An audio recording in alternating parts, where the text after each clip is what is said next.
Hello.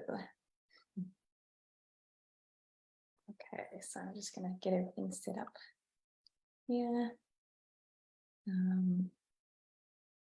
Just want to make sure I can see the comments section. I am going to be doing this live on Instagram as well, so we'll see how that goes.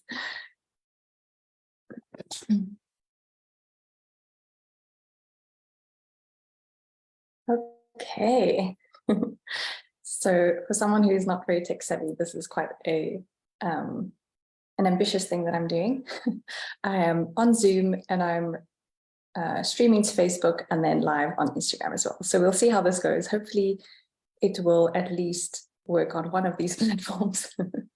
We'll hope. Okay, so today we're going to be talking a little bit about like just having a bit more creativity in our practice as clinicians. So the way that we practice, how can we make that creative? How can we design it in a way that's fulfilling and feels fun to us and feels interesting? So that's how I just think about creativity, is just how can we do it in a way that is designed around what would make us enjoy our work and feel fulfilling and be impactful. And I'm just going to wait for a minute or two. You're welcome to let me know in the comments if anything is resonating with you, or if there's anything that we're talking about that you want to comment on or share your experience. That's always helpful. I will try and reply on at least one of these platforms. We'll see how that goes. If I don't get to your comments, I will just go back afterwards and comment on anything you said. So please feel free to share. This is a discussion. It's very informal, and you're welcome to just kind of share as we go. So one of the things that we may just want to start off with is why, I think that this kind of topic might be necessary to talk about. And I think one of the things is that I'm noticing a lot of clinicians talking about having monotony and feeling a bit bored and feeling like they're doing the same things over and over again. Some people might describe this as kind of a feeling like, you studied all this time, you for so many years, all those resources, learned about so many different things, but then your everyday life is very kind of narrow and you end up doing kind of the same type of things. And you almost feel like, why did I need such an extensive degree to do what I'm doing on a daily basis? And then some clinicians more feeling just like it doesn't quite suit them. And this can manifest in different ways. Sometimes it's more feeling like, I don't really feel like I'm good at what I'm doing because they don't really feel like it's aligned with their strengths. Maybe it's just more, I don't really find this stuff very interesting. It's not aligned to, what you feel is the most exciting thing, the most interesting things, the questions that you would, want to spend your free time even sometimes navigating, right? So just thinking about all these kinds of things, like feeling unfulfilled, feeling bored, feeling a bit lost, feeling like we're not really good at our jobs. A lot of it comes down to how we are actually creating our practices and the way that we practice. How are we designing that? And I wanted to go into two different sort of ways that we can create things or design things. And these are two concepts. One is designing by analogy, and the other one is designing by first principles. So analogy would be you kind of see how other people have their practices within your profession, or you look at, what does someone expect from a typical, for example, chiropractic office or dietitian or veterinarian or whatever. What do people expect from a typical practice of the person or the career that I'm in? and how do other people create their practices. We look at that and we create something fairly similar. We might tweak one or two things. We might adjust our rates, or we might adjust slightly the time that we're spending with patients, or we might adjust how our space looks, or what we maybe add to that basic or that base level of treatment. We might add one or two things that maybe someone else didn't add. But essentially, we are taking something that already exists in some form, and we are, let's say, copying it, or like creating something similar with maybe a few tweaks to make it more, our own. So that is designing by analogy. And you can sort of start to see why we might, when we've designed our practices this way, why we might start feeling like, oh, this is not really me, or I feel a bit bored, or I don't really feel like this is, my strengths, or these are my strengths or interests, because we've basically taken what other people are doing and recreated that. And there are upsides to this, right? There is a level of, sameness that then it's easier when a patient goes to a clinician that's in that profession. They kind of know what to expect. It could be more safe in terms of our scope. It might be more safe in the sense that that it already works in some capacity or another. You can kind of see the evidence for that. So it's a bit safer in that regard as well. It's also safer in the sense that you don't necessarily have to then talk to people about what they need to expect, because it's pretty similar to what other people are doing, or be brave and courageous about the way that you're practicing in a completely different way, and accept that some people aren't going to like that, or think it's strange, or whatever it is. So there are upsides to designing by analogy, but you can also see where then those feelings of like boredom and lack of impact, or feeling like it's not really designed around your strengths and interests, where that can come from. So the alternative to that is then designing by first principles, which essentially means we're looking at what are the most important things? What are the things that we think are like the most, the things that we want in place, and then everything else will be designed around that. And that can be different things. If you think about everything that you did in your degree, right? Every part of the body, every group of disorders, every technique, whatever it is, you could essentially go in a direction of any of those things. You could say, maybe that a certain technique is what I really think is like what everybody needs, or a lot of people need, and I want to design my practice around being the best at that specific technique, right? Maybe you say, I want to design my practice around this area of the body that I find really interesting, or I've personally struggled with, or seeing a lot of patients, and I really find that an intriguing part of the body. And maybe you specialize in that area, or have a special interest in that area, right? The foot or the shoulder, or whatever it is, depending on your particular depending on your particular career, right? So then you could also go into a certain group of disorders, maybe hypermobility, or spine-related disorders, or neural disorders. You could go within that and say, this is what I want to design my practice around, and not necessarily, oh, this is the technique I'm going to use. But then if it's, for example, based around a disorder or a group of disorders, you will then say, this is what I'm designing around, and whatever that person needs with that disorder, that's what I'm going to give them, not necessarily the same technique for everybody. So think about kind of, if I had to come to your practice, what would I think that you've designed everything around? What are the first principles that I would think that you've designed around? Is it a specific technique?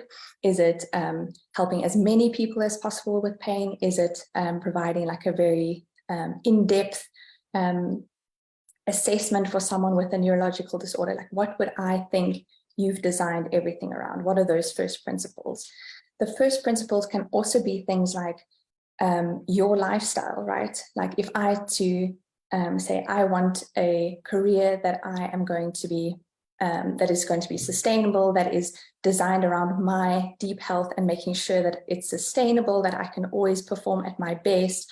You might design your whole practice around at least one of the factors being what lifestyle or what way that I want to live, or way that would prioritize my health. How can I design everything around that?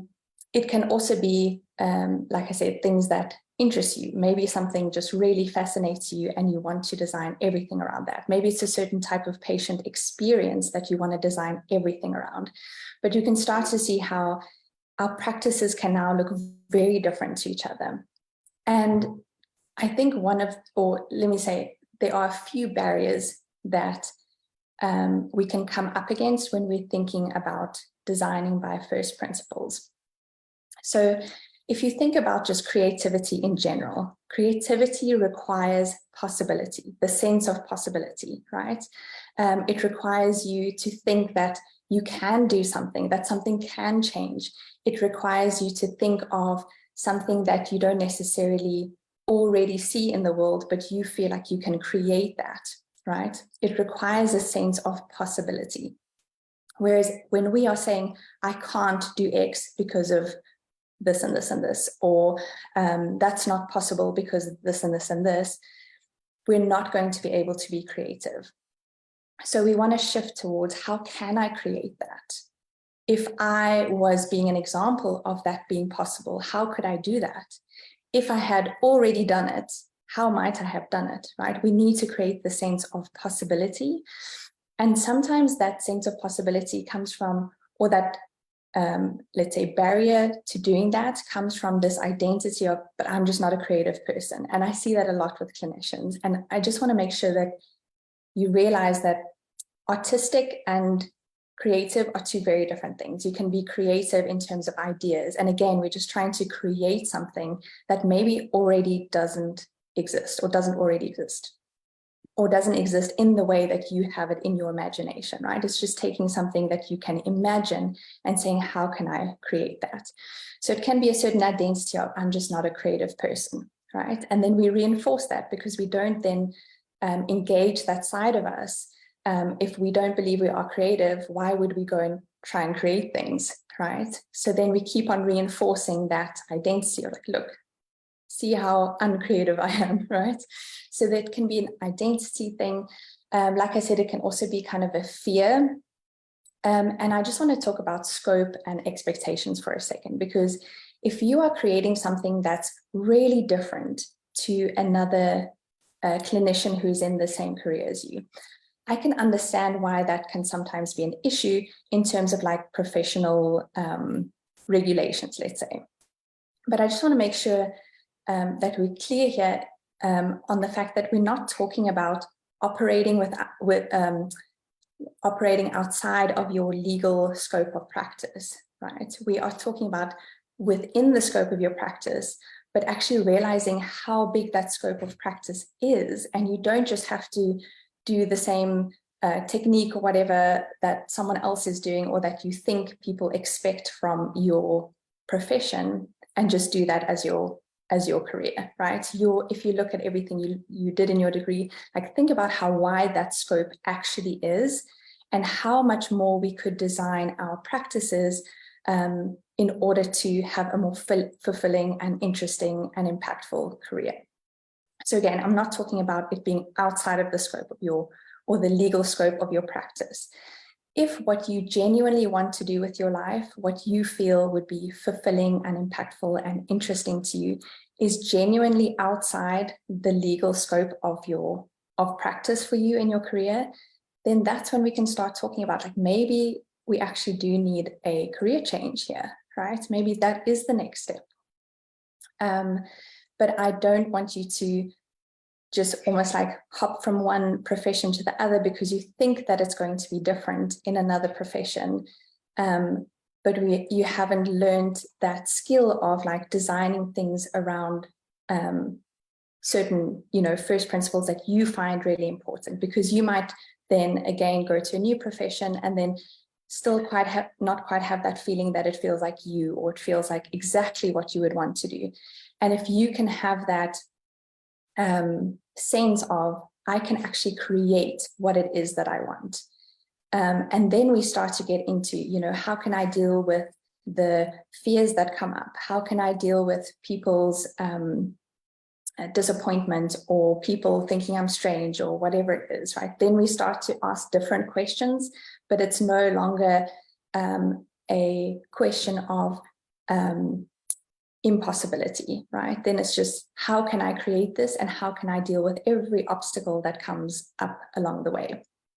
And then with expectations as well, I fully agree that we need to be clear on expectations with patients, right? If a patient expects that they're going to get a certain treatment or a certain procedure when they come to you, right?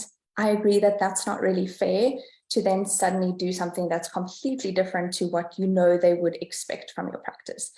And so I think that it's very important, especially if you are creating something that's quite different to someone else, or kind of the norm in your career. If you're creating a practice that's quite different, I do agree that you then need to explain that to a patient, or set those expectations with patients, so that they know what to expect. And the people that really want what you're offering will come to you, because you are providing something different. And the people who don't want that service and have different expectations can go somewhere else. So sometimes we are scared of, not meeting the expectations, or people not wanting to come to us because we do things differently. But that, again, if we are constantly designing our practice around those things, you can see how that's not going to feel particularly fulfilling or like you, right? Okay. So one of the things I wanted to just chat about with this general idea is a lot of this sense of possibility, or feeling like you can create your dream career, essentially. It comes from a place where you are feeling like you are in control and you have responsibility to create this career, right? And I think that a lot of the time, like I said, we kind of go to, I can't do it because of this, or I can't do it because of that.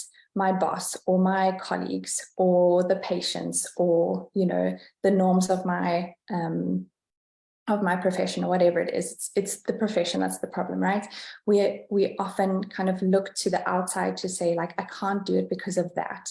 And we sort of, in some sense, blame an external factor for why we can't create this incredible career that we really, really want. And I think one of the steps towards actually being in that creative space, having that sense of possibility, is taking responsibility for creating our own incredible career and being brave about it, right? Like designing something that is based on all those first principles that you find really important, whether that's lifestyle, whether that's the area of the body that you find really interesting, or the type of disorders, or the type of person you really want to work with, and you solve around that. Like, how can I help that person? So if we are designing that, if we are having that sense of possibility, we need to have a sense that we are responsible for creating that. And I just want to point out that this is one of the areas that clinicians often feel frustrated about when it comes to patients. Clinicians will often say, I am frustrated because the patient didn't take responsibility for their own health, or they just don't,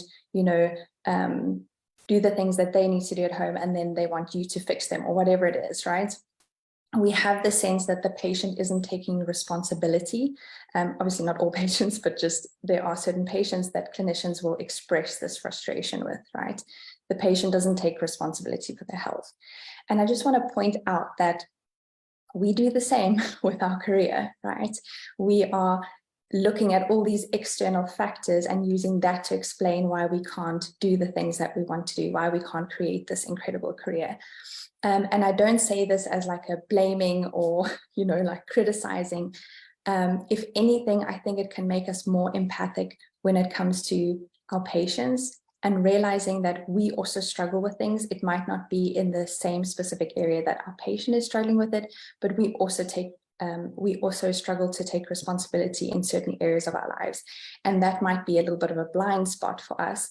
But once we are clear on that and we say, it is my responsibility to create a career that is joyful, that is that has variety, that has creativity, that feels impactful, that feels like it is my zone of genius and I'm working every day in my zone of genius and I love this work. That is our responsibility to create. And I think responsibility and fault often get mixed up. It's not your fault that you're in whatever situation you are in now. Often we don't even see other possibilities, right? And we can only change things when we actually see that possibility. But realizing that it's not your fault that you are where you are. Same thing with the patient, right? It's not their fault that they have pain. It's not their fault that they have a certain disorder. It's not their fault that they're struggling, but it is their responsibility to then move forward with that. And the same goes for us. It's not our fault that we are bored or we are unfulfilled or whatever it is, but it is our responsibility to create that. No one else is going to create that for us. We can't wait for all the other things to change, other people to respect our profession, and other people to, create the thing that we want to create so that we know that's possible, right? We need to take responsibility for creating that incredible, impactful, interesting career. So I'd love to hear your ideas. Hi, Dave. Hi, Rose. And yeah, if there are things that you feel like these are the things I would want to design my career around, these are the things that I feel are the most important things, and the other things I'm willing to, have as a trade-off, or I'm willing to compromise on that. But these are the things that I want to design it around. What is the thing that you find so interesting? What are the things that even when you have free time, you want to learn about that, you go down rabbit holes with that, right? That's the thing that you find so fascinating. How can you create your practice around that? And let go of the idea that it has to look like anybody else's practice. So let me know your ideas. Let me know if there is a specific thing that you would want to design your career around, but you're struggling to find, like, how do I actually do that? I have loads of resources on and examples of people that can show you, like, it is possible even in your career, even if you think it might be not possible in your career. I can always send you people that have done it or just done something a little bit different, even if you don't necessarily recreate exactly what they did. But let's start taking responsibility for this. Let's start actually feeling in control and feeling like we have autonomy and feeling like we can create this incredible career and go from, I can't do this because of XYZ, to how can I do this? How can I be an example of what is possible in this career? How can I create something that someone comes to my practice and they're like, oh my word, it is possible to create a practice like this. I had no idea, right? We can be the people that go first. And that's the beauty of creativity, is you can take something that is just in your brain, in your imagination, and you can say, how can I create that? So thank you for joining, and I will chat to you guys soon. I think that I managed to get it on Instagram as well today, which was awesome. Hopefully it worked on Facebook as well. And I'm looking forward to more discussions like this with fellow clinicians, and keep me updated on how your practice is going. Have a great Sunday. Bye.